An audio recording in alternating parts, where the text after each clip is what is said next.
¿Con qué se queda ahí? A veces es como el recibiente.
No, they should have started. What I think is that since we're trying to have special modality in this school, that will draw attention, will bring attention for the next year. So people know how to proceed. It's the first time yes. people have to know how to. Right. But yes, I think although we don't remember in terms of advertising,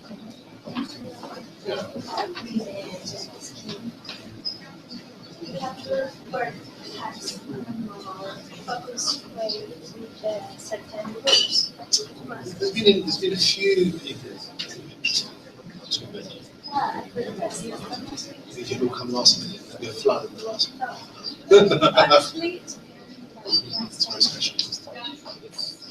yes, it's very visualized and also perhaps we have the design for the whole process of hunting. But Was unclear. I would put it in possibility saying that for next year we'll have more clarity. It will be much more in terms of how the country will work. Sausage squash. The other one I never had 2 words I could take, and then we moved to the national competitiveness, and now we're going to school for scholarships. ¿Tú tienes visto cuántas personas se han conectado? Por ejemplo,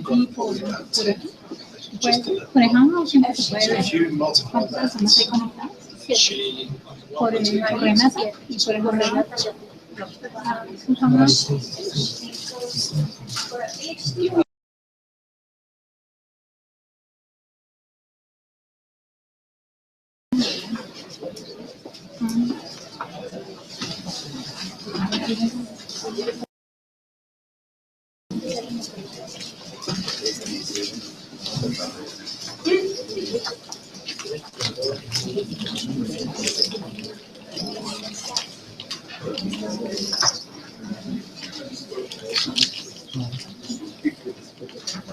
Well, good afternoon, all. I'm going to speak in English for our invitees who can be part of the conversation.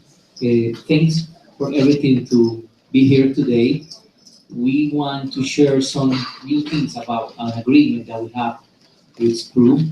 As you know, SPRU is Science Policy Research Unit of University of Sussex.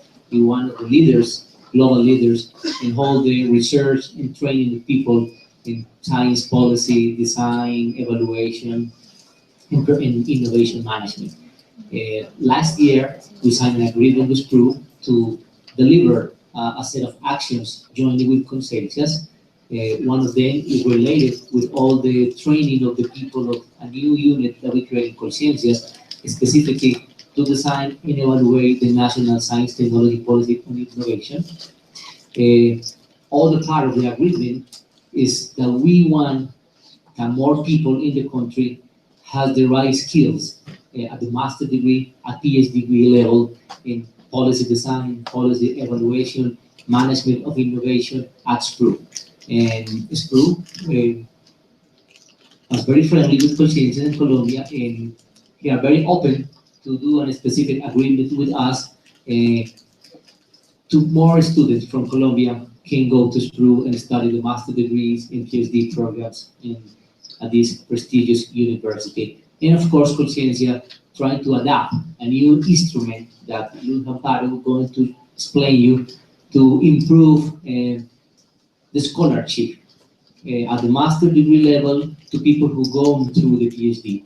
And that's a little thing that Johan Schot is going to explain. I don't think there's not a little more. For my part, I'm going to give you the word to Johan to present SPRU. And thank you for being here with us in Colombia, Matias,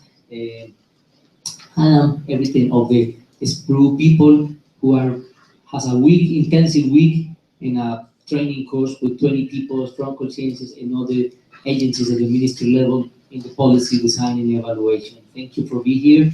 And we are very happy to be here. We are very happy to be here and be part of this agreement. It's exciting for us. Indeed, this week we are involved in a training, but the training is really about mutual exchange. So we learn, that's the principle, we learn as much from the people we train as we hopefully they learn from us. So I will introduce and talk a bit more about SPRU and the programs we have, and specifically the master programs. Matias, senior lecturer at SPRU, will talk about the PhD program, and Adrian Smith, who is with us here, also he's a professor at SPRU. I'm the director of SPRU, and by training I've been involved in, I'm an historian, but I've done a lot of policy work on innovation policy, but also on sustainable development.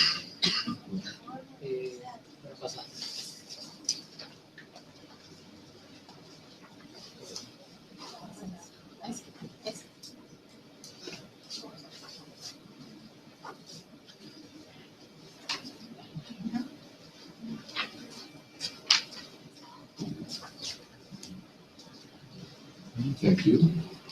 Okay, this is about the Science Policy Research Unit, and this was created in 1966, and from that on, Chris Freeman was the founder. SPRU has been involved in developing policies. So what is typical for SPRU is that we on the one hand do research, but we also involved in policy. So we combine that, and that is also visible in the work our PhD students do and our master students.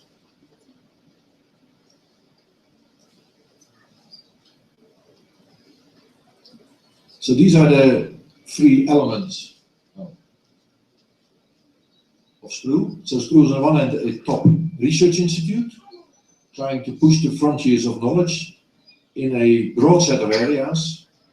If you would look at the SPRU website, you can see that our faculty works in many areas, from technology management, innovation management, military technology, biological and chemical weapons control, for example, sustainable development. We have a big energy policy group, We work on governance issue, transitions, inclusive innovation, so many topics.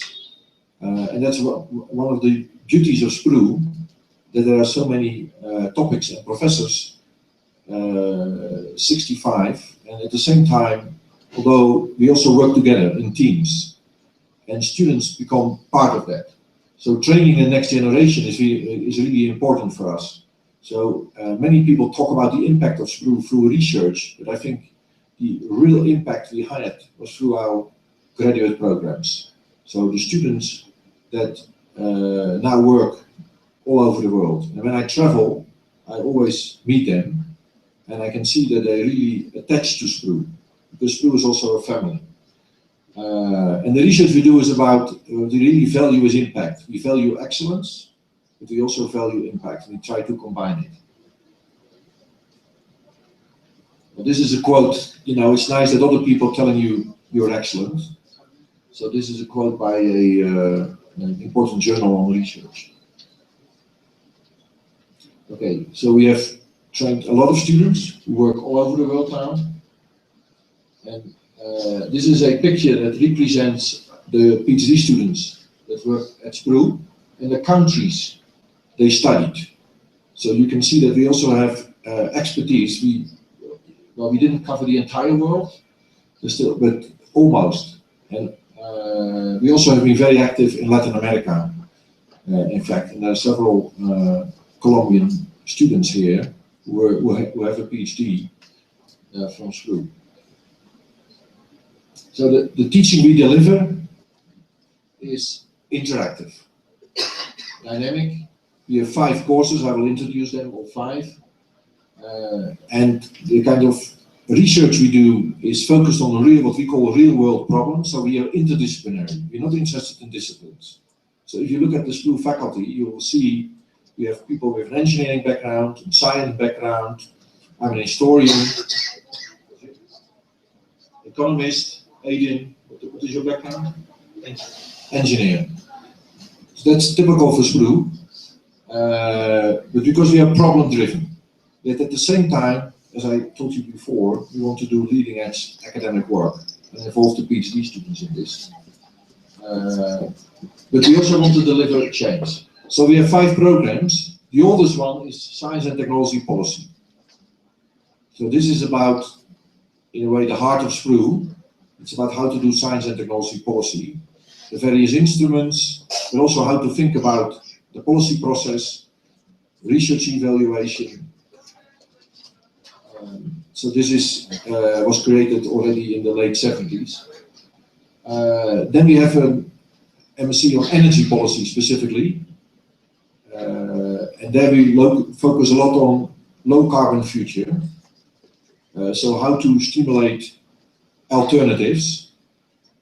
Energy, of course, is a crucial problem, crucial issue for climate change issues. And as I said here, the people that we train work in the private sector as well as in the public sector with NGOs and all over the world. Then we have strategic innovation management. This one is more focused on the firm. So it's about technology innovation management on the firm level, in interaction with other actors.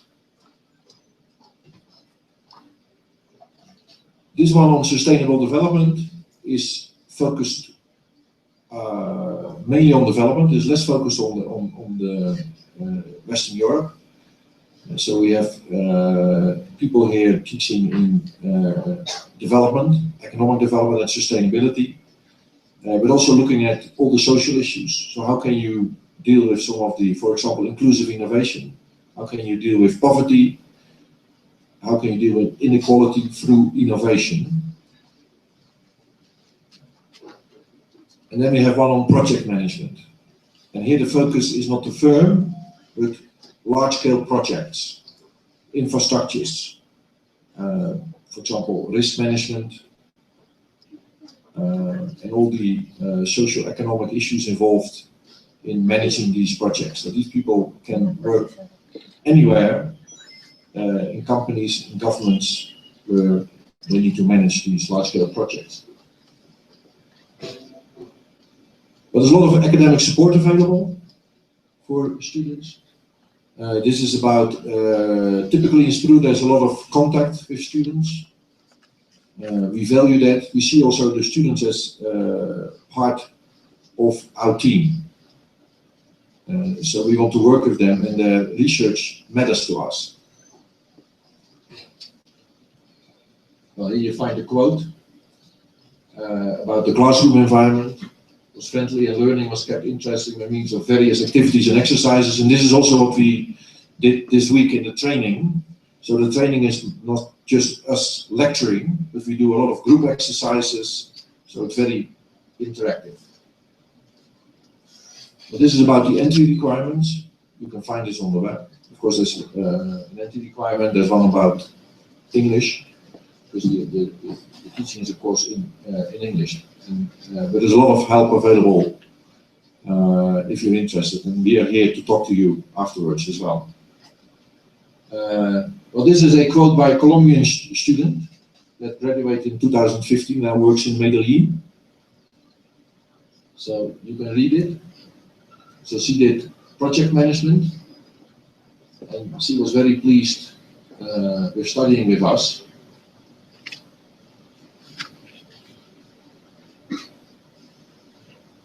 And that is typical for SPRU. It's not for one specific career. So if you come to SPRU, there are many kind of different type of research, future opportunities for you in finding a job in different sectors: business, policy, NGO. This is a foundation, an NGO in Medellin.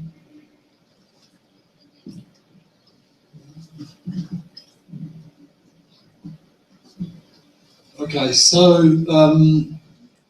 my name is Matias Ramirez. I'm not English, as you might have told by my name, although I've lived there many years now. And I'm actually in charge of I'm participating in the training program that we have with Conciencias, but also I happen to be the admissions person for the PhD program. And we're very happy that we have this agreement with Conciencias. Colombian students have been very good in SPRU in the past at MSc, PhD level, and we're very happy to be able to work with you. We hope that we're going to get quite a number, and we'll be able to, quite a group of people who will be able to study, to look at specific problems in, well, it could be in Colombia, it could be Latin America, it could be in general. Now, the way the PhD program, I'm going to just explain to you how a little bit about how the PhD program works and some of the admissions process, because it's quite important, the admissions process. Okay. Let's have a look. Which way is it? Okay. Right. No. Oh, there you go.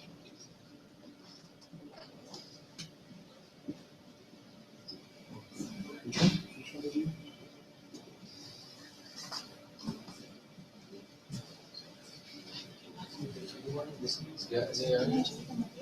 Next one. I can see.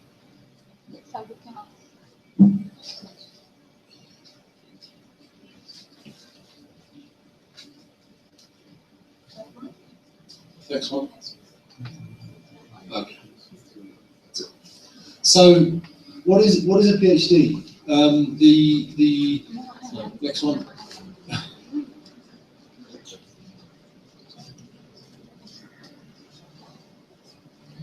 Okay. So the PhD in the UK is organised in a bit of a different way than the PhD would be both in Colombia. I've been an external examiner for 2 or 3 students in Colombia, so I'm a little bit aware. We keep on jumping around. So it's a little bit different. What's the definition of a PhD? Okay, in the British system. Right, just leave it there. Huh? It's blocked. Shall I stop for a minute? No.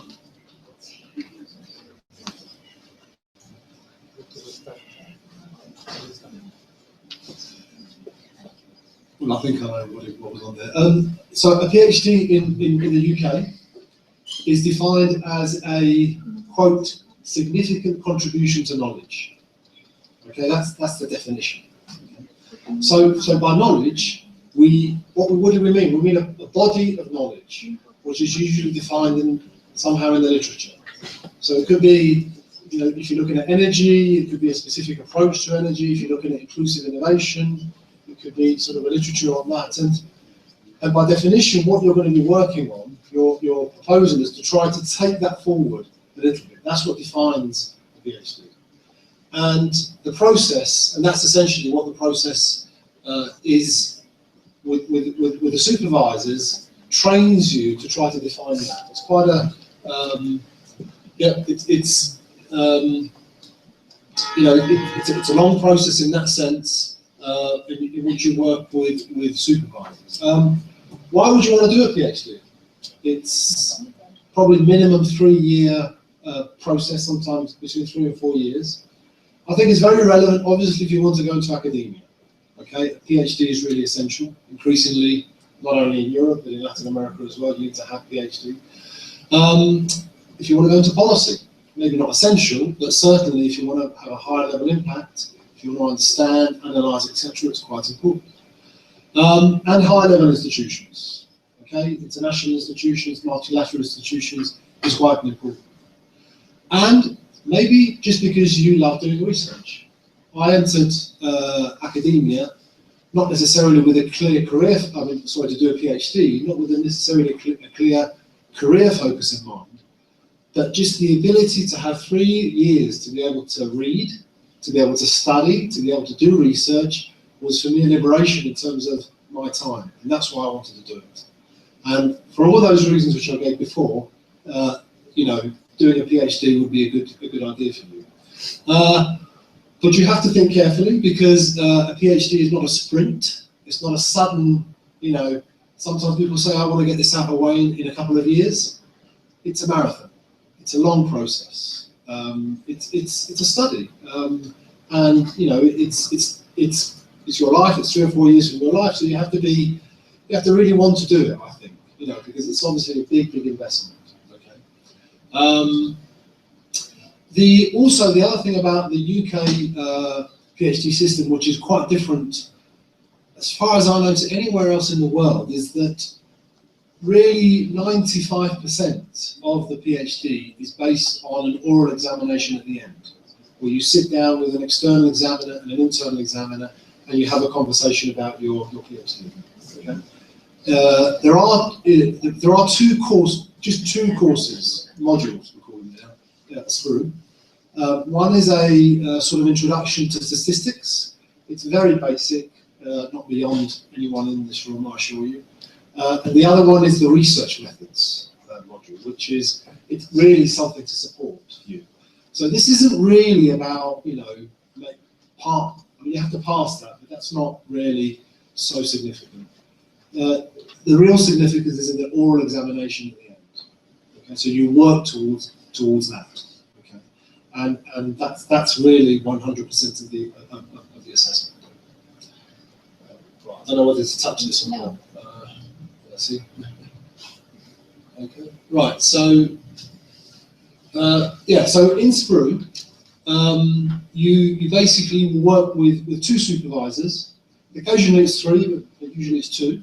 Okay, one may be an expert in one area of your topic, and the other an expert in the other area, or you might have someone who you work primarily with, and then someone else who's a backup. I'm for instance a backup with a South African student, and I'll see her maybe once every 3 or 4 months. It's just someone else that she can come to talk to. Johan talked about an interdisciplinary research environment. Okay, it's a very peculiar. Actually, it's the whole of Sussex. It's defined, the university, by being interdisciplinary.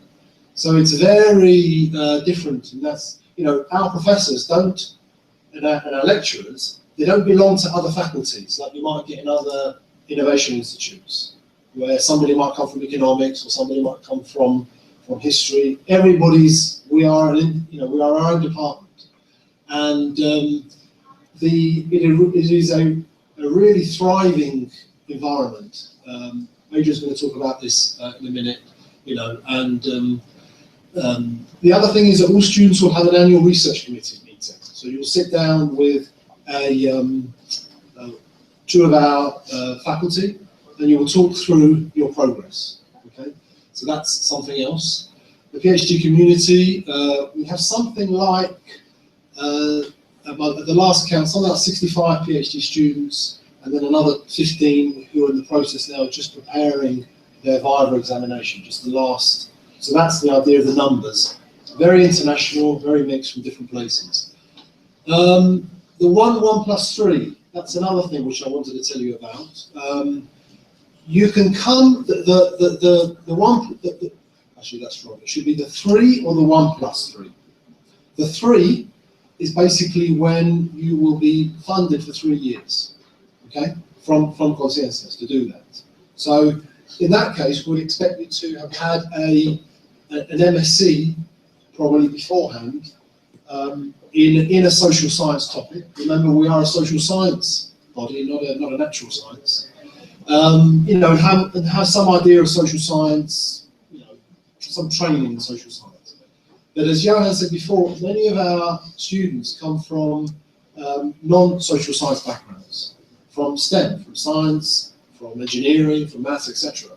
So to make that change into a social science can be, and in England, with the peculiarities of the English, can be a little bit daunting. So what we encourage you in these cases is to do a 1+3.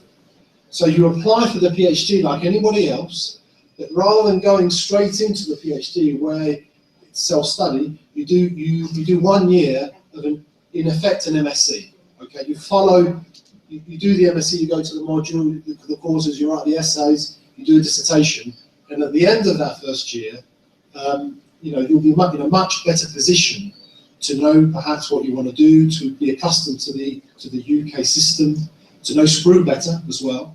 So that's often a good training for people who don't have a social science background, and also who find the English education system very different, because it is a contrasting one. So, but in both cases you apply for the PhD. Okay. It's rigorous in the sense that this is a very high-level research institution, and that's what and our PhDs are good PhDs. Okay. Julian? Yeah. Okay, great. So we have discussed with Conciencias some topics which might maybe of interest for Conciencias and also for us in SPRU, because it's important that the topics that you choose, there are faculty who are interested in those topics. So you have to sort of find a middle way between your interests and the interests of faculty. Okay. So these are some of the topics. They're not all of the topics. It's not an exhaustive list, but these are some of the topics which we've been talking about and we've come up with, in which there are faculty in SPRU and would be of interest to Conciencias, because of course they're hoping to fund your application. So governance of research management and evaluation, the whole issue, we've been talking about it today. It's a big issue, evaluation and policy and programs, and that's something, and the evaluative use of indicators. Okay, so that's a very important issue. Innovation at the nexus between food, water, energy, and the environment. So again, it's very much related to environmental issues. So, but it's rather than just looking at each issue separately, is to try to bring a nexus of them together. Economic development under non-favourable conditions, including the role of conflict, obviously very relevant here. Politics of grassroots innovation, that's a specialist topic for Adrian, okay, one of the top people in this area of the world. Inclusive innovation, particularly in agriculture, that's one of my topics, which I'm interested in.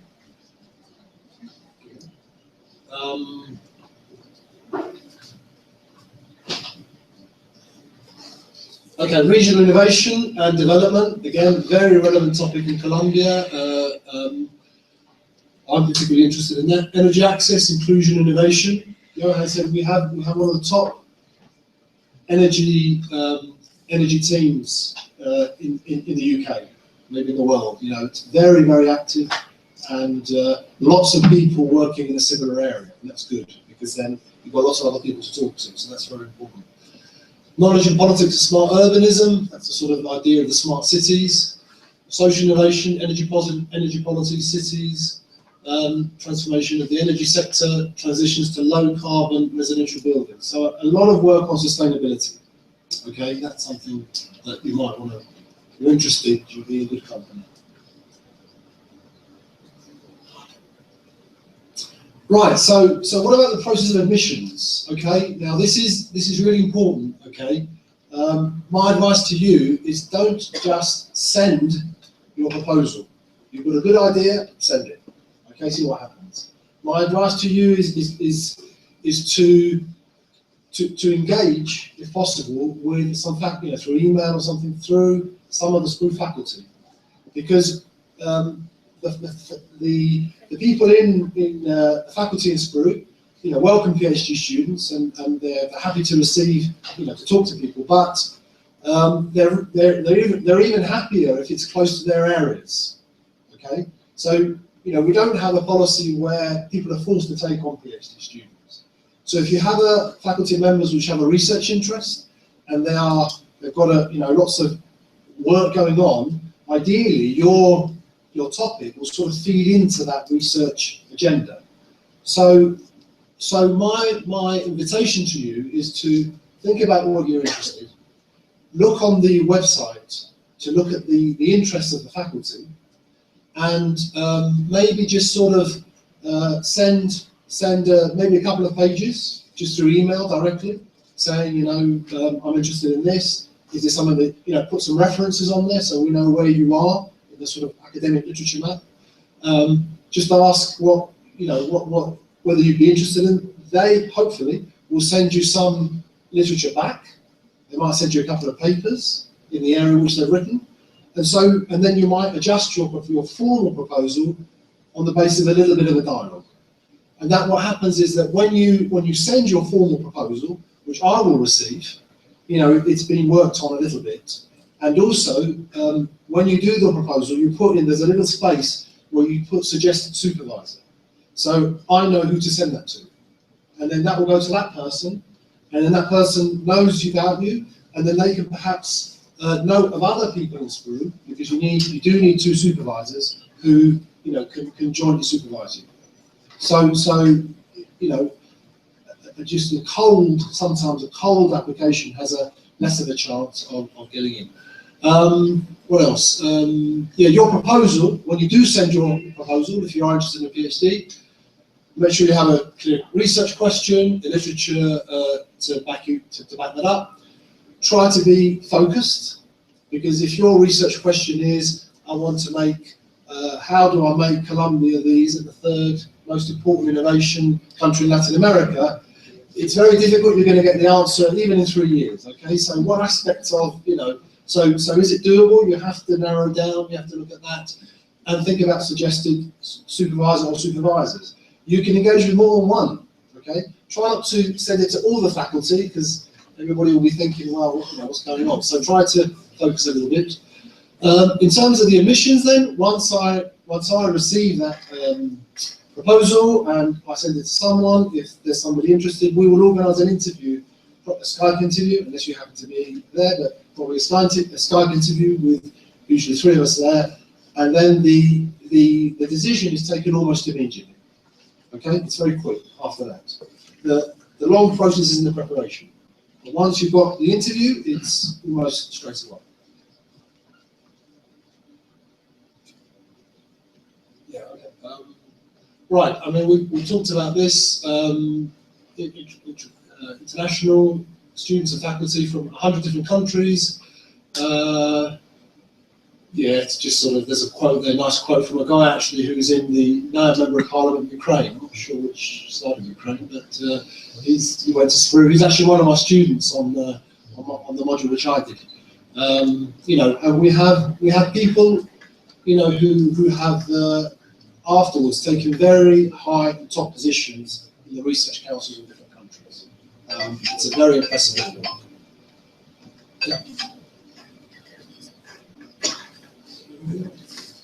Yeah. Okay. Because of the time, I'm going to let Adrian in now. But there was another page on the internet which I just want to show you a page on the internet which on our website, which some students found a little bit difficult. Okay. So this is a page on our website where you can find the interests, the faculty interests. There's one which is specifically related to Columbia, but you can also look at this. There's other faculty there, and that will give you an idea. I asked you to put it up because one or two people have told me it's difficult to find where that is. So there you get a bit of a clearer idea of all the faculty interests. Okay? And the only other thing is, if you're not sure about the academic side of the admissions, such as, is there anybody working in this area, and you're not sure, you can email me, that's fine, and just ask. And I can direct you or tell you there isn't. On the admin side, you're probably best talking either to Luz, or if you want to talk to someone in SPRU, sorry? To Louise, yes. You know, or there's someone who can deal with the admin.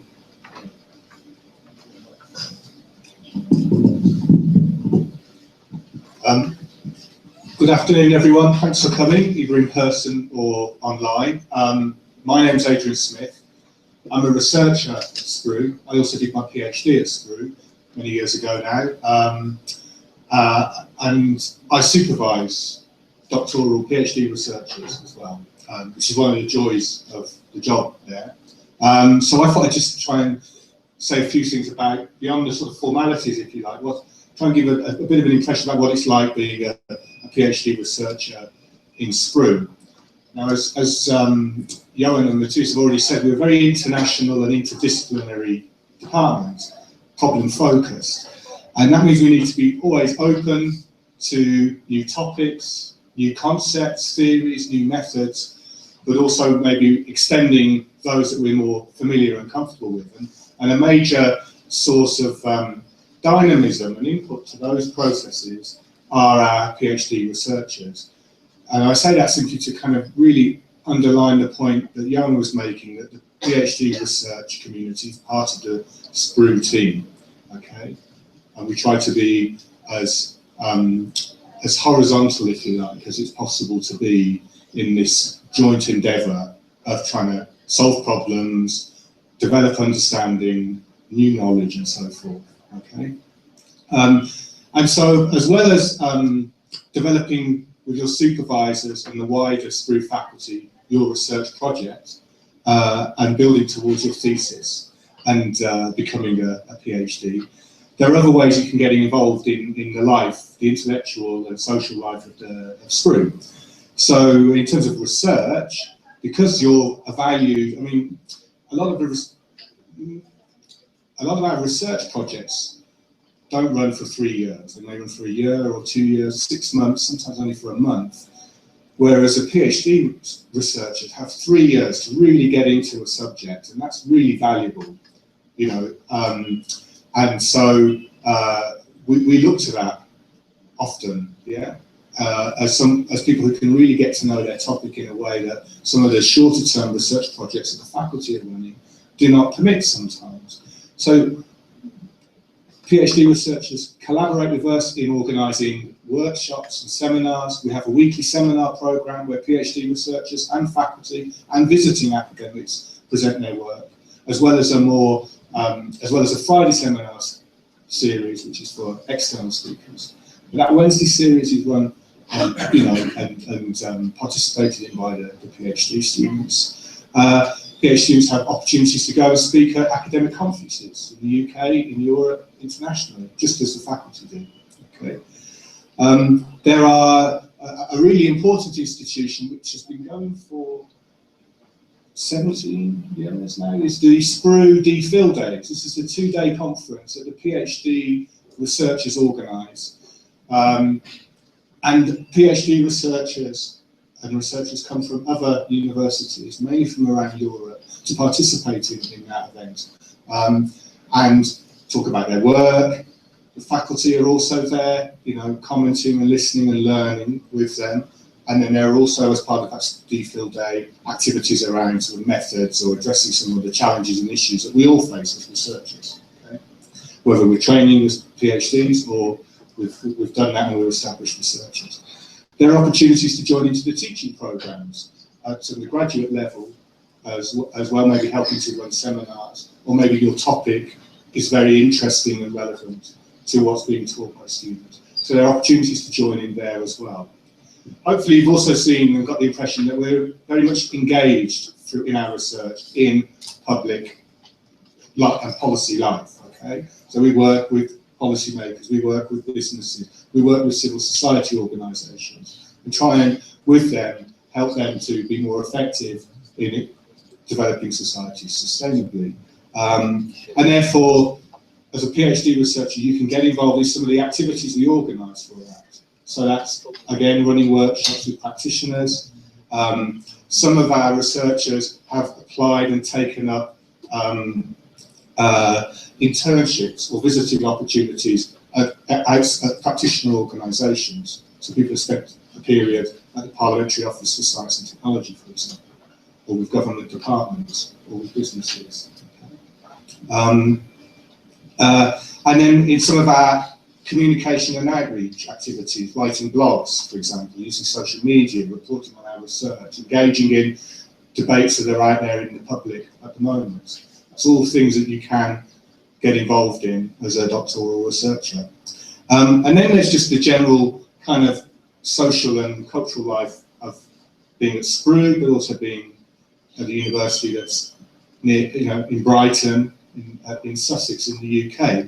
So the university is on the outskirts of Brighton, which brings two really nice advantages. The first is that Brighton's a very culturally dynamic and lively city, okay, and has lots of pubs, so there are pub nights to go and relax, chat, whatever, let off steam, as well as enjoying Brighton more generally. But also the university is in a national park, so we're in the South Downs National Park. We're on the edge of the city, and so there's really beautiful countryside in the back of the university. And we take advantage of that with things like workshops. So this is where we'll all go as a group and think of a topic to discuss and go out and enjoy the countryside and talk about the topic and sort of and just sort of have a slight change of scene, if you like. And I think that's it. There are people who play volleyball. Yeah. So I think that's it. I mean, Ed, it's down to you now to ask us questions, I think. Yeah. Oh, sorry. No, well, there are some pictures of the university. We'll go back to the.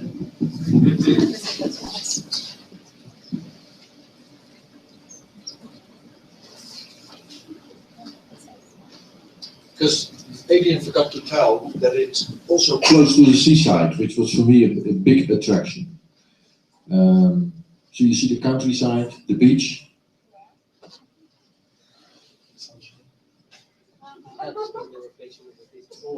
Okay. It's time for your questions. Okay. So apparently we're going to explain something about the difference between the founding mechanism that we have to SPRU. Then it is one of the key part of the puzzle to go to study SPRU, the founding. Thank you very much. I'm going to give my presentation, not seated, not sitting. Yes. Thank you for being here, to our colleagues from SPRU, and thank you all of you for attending this meeting. And I would like to add something to what Matthias just said before. Don't be shy in the process of applying. We have a cultural barrier. We are always afraid of saying we are good, we have a good idea, and put it forward. I mean, it's important to be confident in the process and explain thoroughly what you want to do during your master's or PhD. So when writing your essays, when approaching your mentors, your supervisors, just don't be shy and just do it. Okay, I would like to start by presenting to you the big figures of what the high-level education program of Conciencias is about. So the diagnosis is that this program responds to a problem that the country has, which is that we have a very low capacity in terms of the human resource for the system of science, technology, and innovation. So we are, you went already to the next one? ¿Está funcionando? No. No, no es el primero. Well, this is the second slide. The first one shows basically that Colombia is under the average of Latin American standards in terms of PhDs per million of inhabitants. And this is just an indicator. It's not our goal to become one of the leaders in Latin America in terms of PhDs per million of inhabitants. But it does show how the challenge, it tells something about the challenge we have in terms of having more PhDs for our system. The next slide is about a challenge we also have in terms of fields of knowledge. We have, over the past few years, a decrease in the trend of people getting PhDs in natural and exact sciences. So we want to encourage, not to say that we don't want more social science people trained in these areas, but definitely we need to improve the number of people who undertake studies in strategic areas for the development of the country. So next one. So what do we do here? What do we do from the high-level education program at Conciencias? Next, please. It takes a while. Okay. This program for funding PhD studies and master's degrees abroad started in 1992. And during the first, hold on.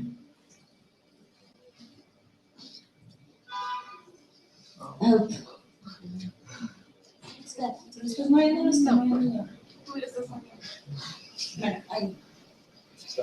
During the first 3 periods of this program, we were funded by multilateral banking sources, but since 2008, we started being funded by the general budget of the government. We initially started working with, these bars in purple are for PhDs and the green bars are for master's degrees. You can see that at the beginning our gamble was around PhDs abroad, but over the past few years, this trend has been inversed, and now we are supporting more people being trained for PhDs programs here in Colombia as part of the government's policy to strengthen the capacities of the national universities in terms of research. So during the program, we have funded 6,692 PhDs. 42% of them have been beneficiaries for studies abroad, and 58 have undertaken their studies here in Colombia. Conciencias channels their resources to support high-level education programs with 2 channels, two ways. The first one is through Colfuturo's loan scholarship program. It's a mixed funded program. It's through this scholarship, the part that is forgiven is provided by the government, and it accounts for 50% of the whole amount of money we provide to the students. I want to stop here And the PhD program funded by Conciencias is operated directly through the calls that Conciencias opens every year in the country. So we haven't invented that lately. Where we stand right now accounts for the knowledge that we have accumulated over the years and several consensus we have arrived to with several of the actors of the system. So in this slide, we find that 2 out of 3 PhDs in Colombia are funded by Conciencias.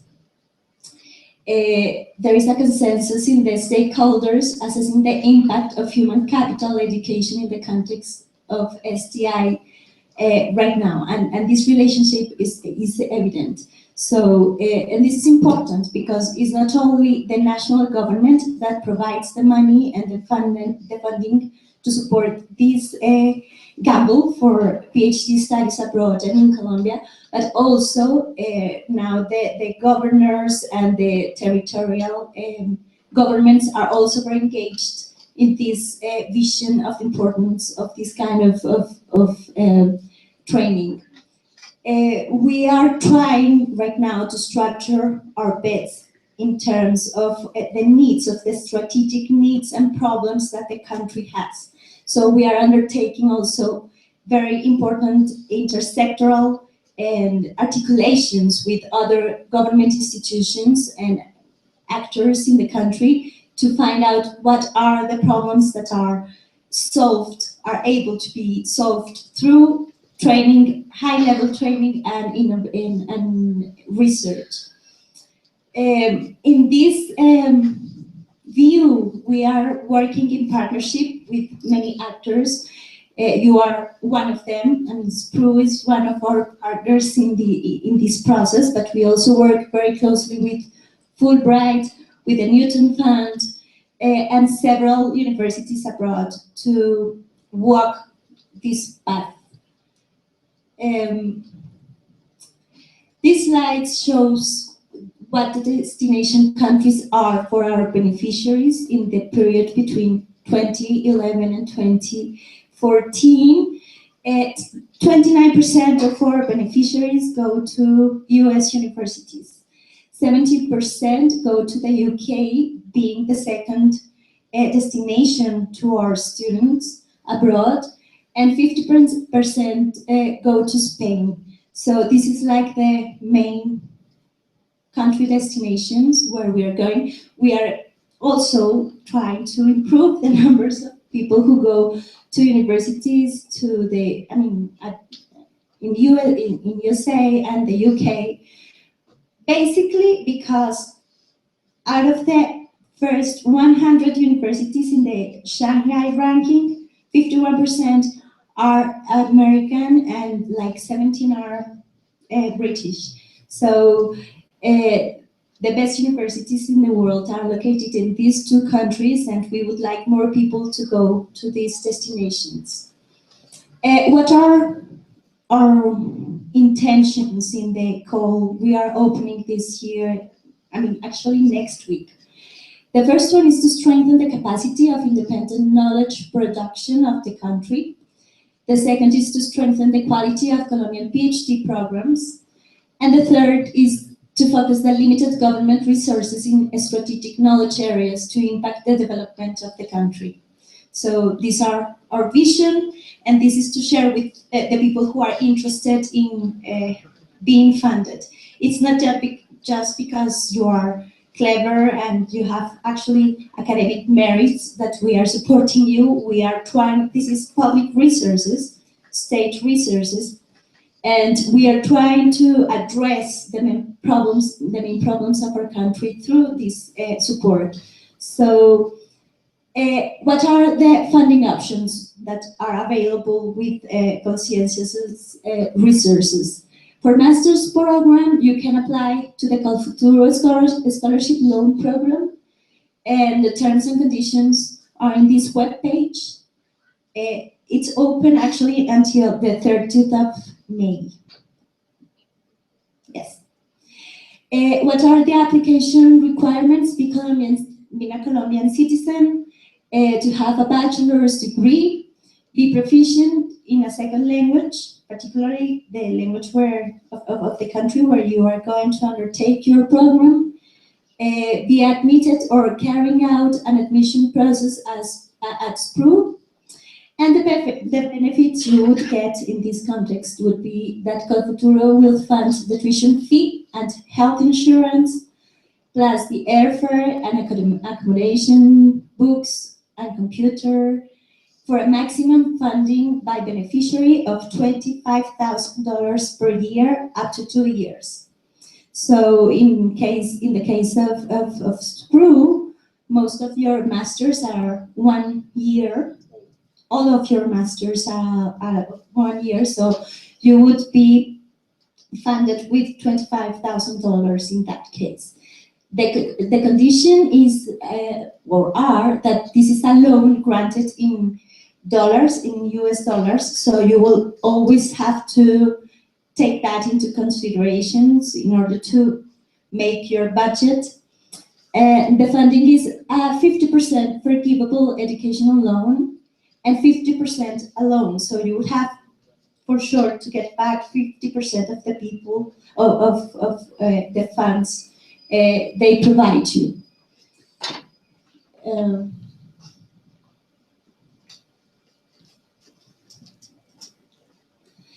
For doctoral programs and master's programs leading to PhDs, this is the new thing that came with SPRU for Conciencias, and this is the novelty you will find in the call that will be open next week. You apply to Conciencias. The call will be open from April 29th until June 30th of June of this year. The requirements will be that you must be a Colombian citizen, have a bachelor degree, be admitted or being admitted by as a PhD student at SPRU of the University of Sussex, have a certificate about annual tuition and monthly living costs from the university. This certification must be provided by the university. And you have also to attach the undergraduate GPA, the average of your grades during your bachelor degree. The benefits you will get is that Conciencias will fund tuition fee, health insurance, monthly stipend, and a return airfare for once. The funding by beneficiary will be up to 4 years. I mean, Matthias and Johan were talking about the scheme of 1+3 or 3+1. So you are granted that money from the beginning if you are accepted to one of the programs that are part of SPRU, of the agreement with SPRU. And the conditions is that the funding will be granted through a 100% forgivable educational loan for PhD degrees and 50% for master's programs leading to PhD if you are not accepted to the PhD. I mean, if you undertake your master's, your MSc, and you are not accepted or admitted to undertake your PhD, you have to come back and pay back 50% of the money you have to reimburse the 50% of the money we provided you. So the terms and conditions will be available from next week in our web page. This is actually, we are launching here somehow our call. This is quite, I mean, this is not public, so this is our chiva.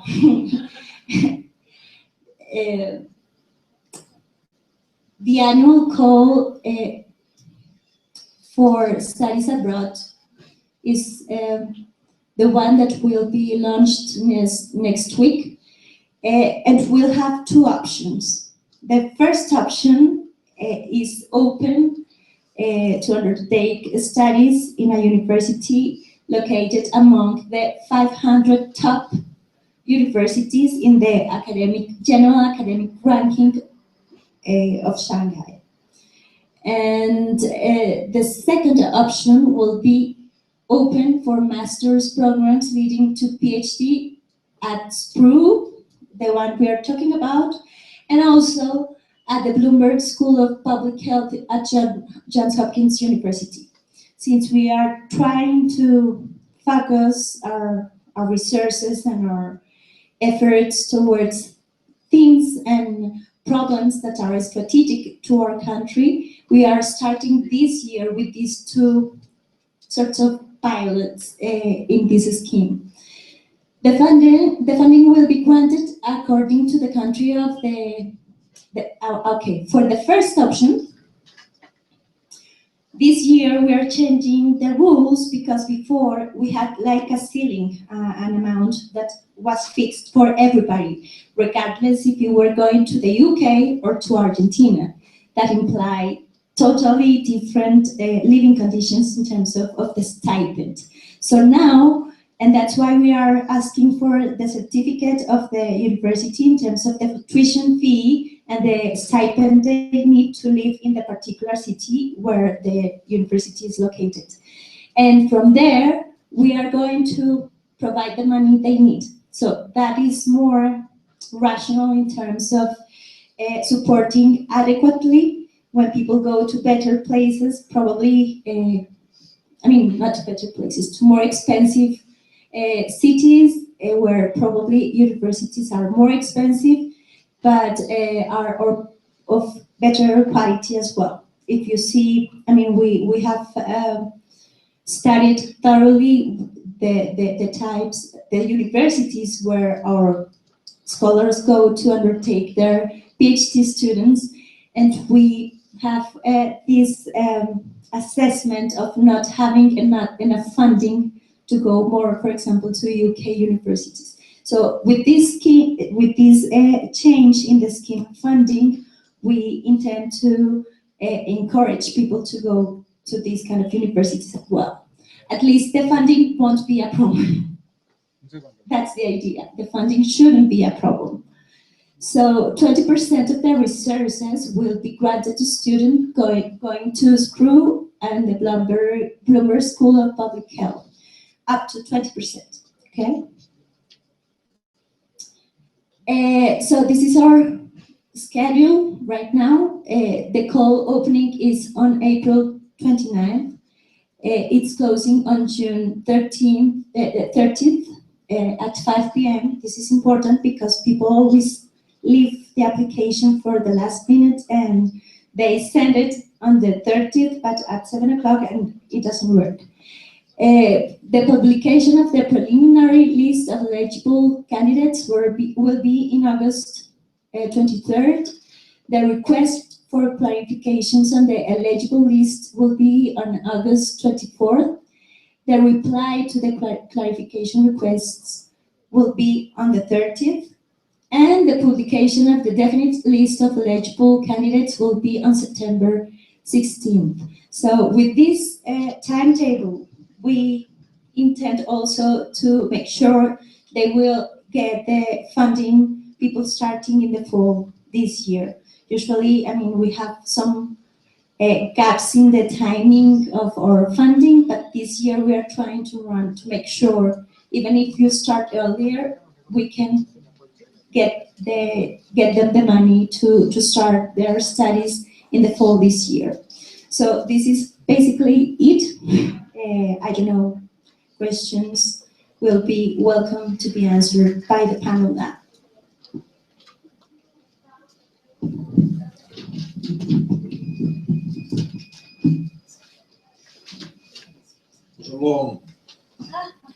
Long conversations, so now is your time. If you have questions, you can also come informally after this meeting to us and have discussions. We are here for talking to you.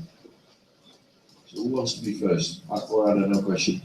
Please. Yes, I have a question regarding the masters and the Conversatorio loan scholarship.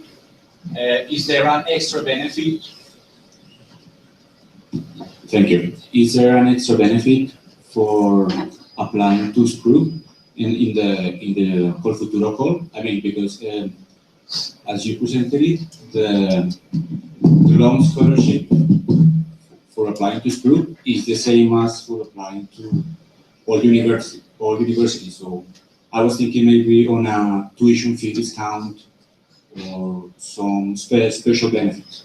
Well, there is a special benefit provided by the agreement signed with SPRU and Conscientias.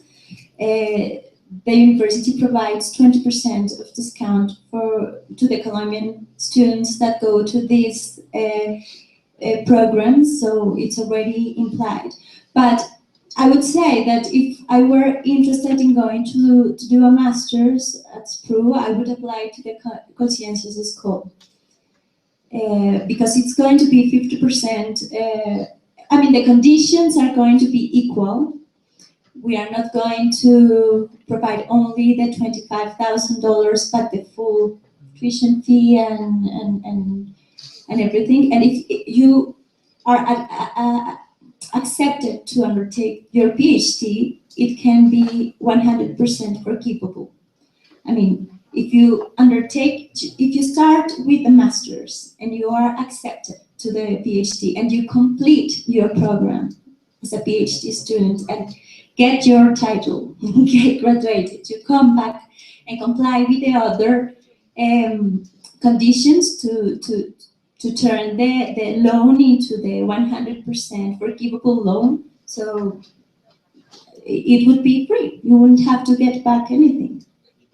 Just to be clear, because only for a master's degree, not for a PhD. But if you want to apply just for a master's and MSc, would you get the 20% tuition fee discount? Yes. But you have to apply through Conversatorio. No. Or through Conscientias. No. You apply to the university directly. One thing is the process of admission at the university. You have to do it directly, and this is regardless of the funding. Colfuturo and Conscientias are two ways of funding, but this is different from the process of applying. So you are actually on time right now. You're a bit late. I mean, you have to rush, but still can make it. So you start your application process at the university, and once you get your unconditional offer of admission, you apply either to Colfuturo, but I would recommend applying to Conscientias. Even if you are only interested in the master's, you can do it.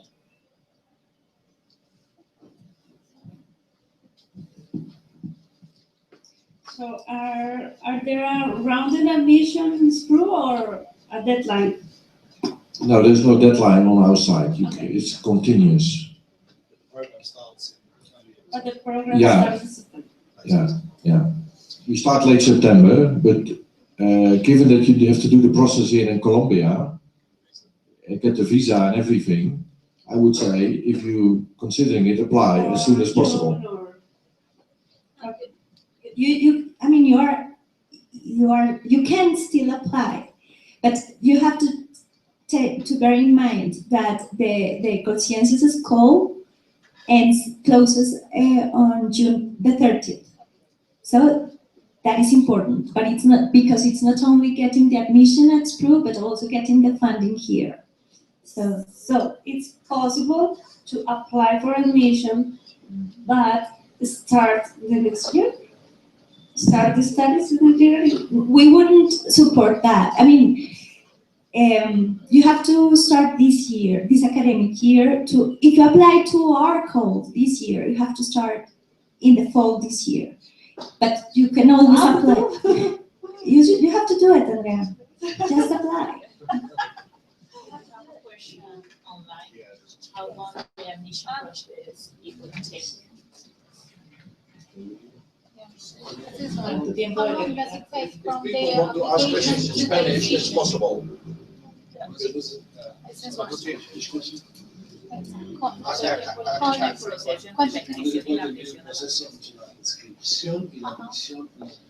Right, so the question is between the registration and admission to the university.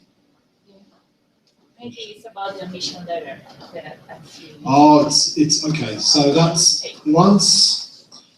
Okay, so to the person who asked that question, Right, Diego. Once you apply, once we give you, once you're accepted, the offer letter is almost, it's very, very quick. Okay, so once we go through that process which I described to you before, of engaging and talking and sending your proposal, and then finding a supervisor and doing the interview, you get the letter almost straight away.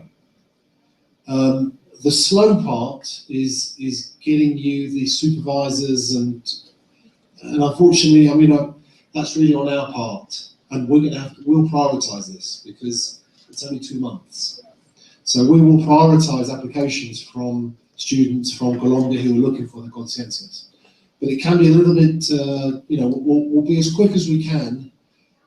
Sometimes the faculty aren't always that quick, they may be away, etc. But we will prioritise this.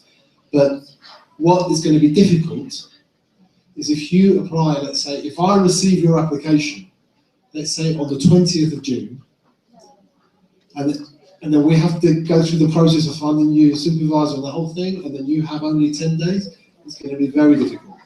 So really, as Lou said, you've got to get a move on. Go for it. Go for it when you can, and then we'll see.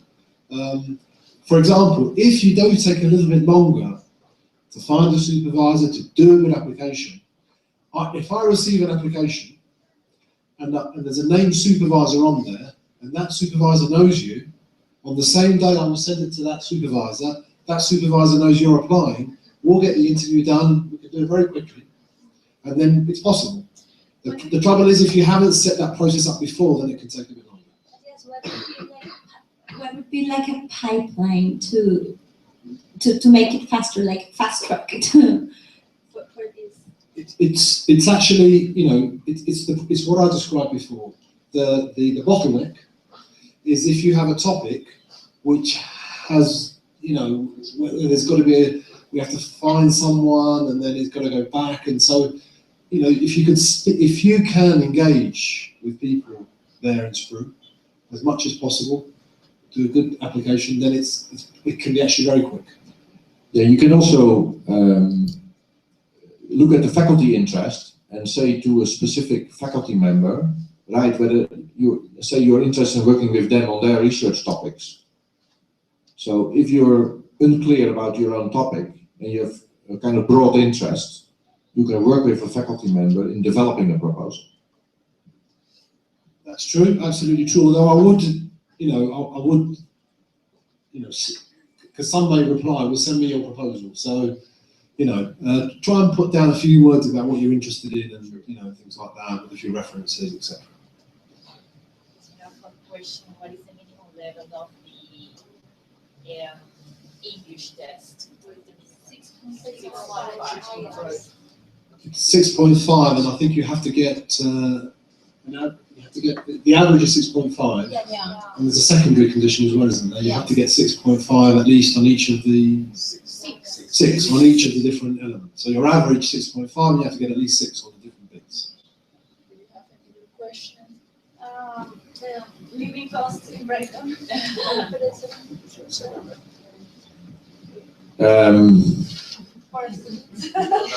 Well, Brighton is not cheap.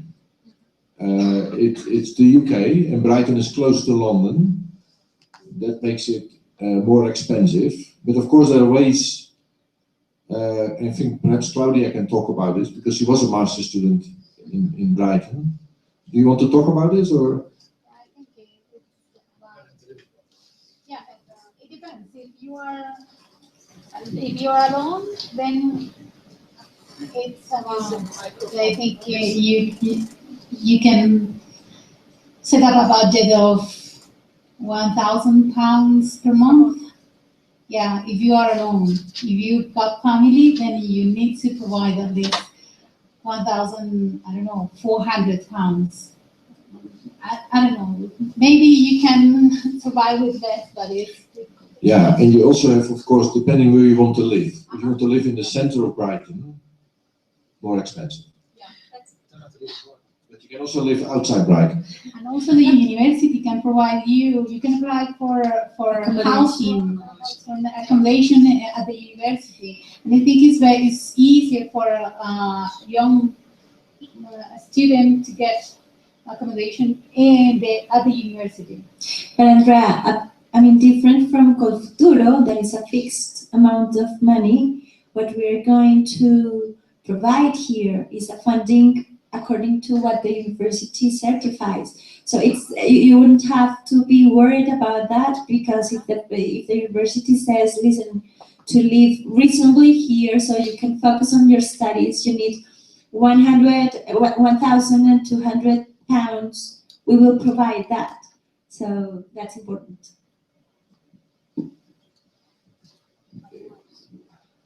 Same case that he. In the case I want to apply just for master, and I want to apply to the second option.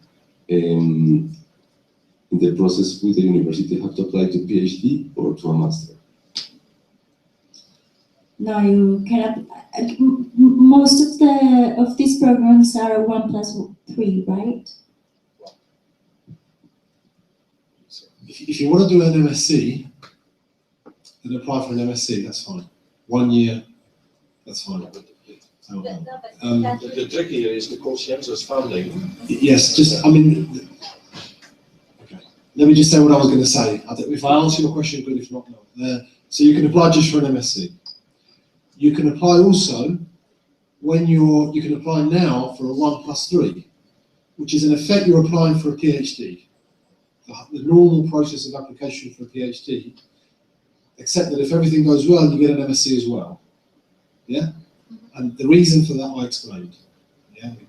It facilitates that process.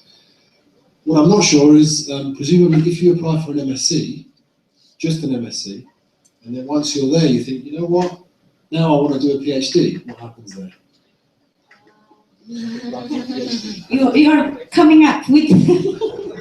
Is that common? That's very common. Is it? Well, they can apply during the next for the next call, and I mean they would get probably extra points already for having undertaken their masters and decided to get a PhD.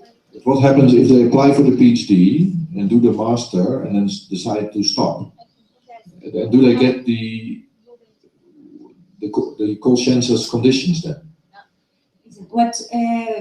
We've thought so much about it. It's difficult. It's difficult because we don't have this scheme here. All support for MSCs goes through Conversatorio. So this has been challenging, but it's been a good challenge. I appreciate it, because what we also realized is that perhaps funding masters leading to PhD is a much better investment. That funding directly PhDs is more strategic in many ways. Well, I would have to say many things about it, but if you apply for a 1+3 starting from a master's and you don't want or are not interested or not needed towards in the next, in a PhD, you would get the same conditions as in Conversatorio in terms of la condonación. Son las mismas condiciones de condonación que Conversatorio. You would get the full amount of the funding that you would need, but you would get the same, you have to get back 50% of the money that we provided you.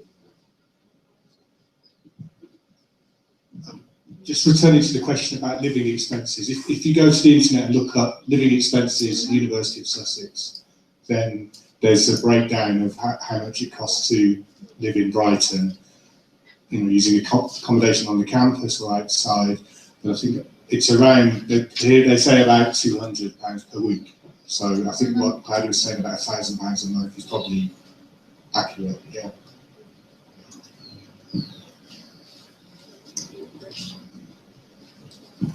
Yeah, good evening. I have a question regarding how does it work with the admission process?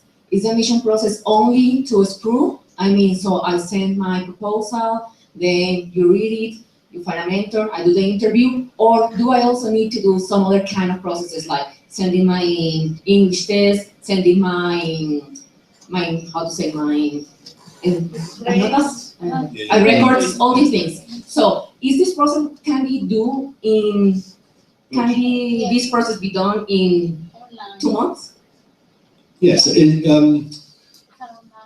Yes. When you go to the application on the SPRU on the Sussex website, it will ask you for a series of documents, which will include your English. I think you have to scan it, and so you've got your IELTS, your marks, so proof of that. You've got if you've got an MS, if you're doing a PhD, that you've got an MSc, whatever. There's a number of documents which are asked for, and you just upload them. So it's not difficult. Obviously, the main one is your research proposal. But there's other things about your motivation, and people will look at what you've done in the past and say whether. The other thing is your work experience actually is quite relevant for us. We do take that into account a lot. Problem-based, we're policymakers. I'll give you one example. I've got a PhD student who's probably about 58 years old.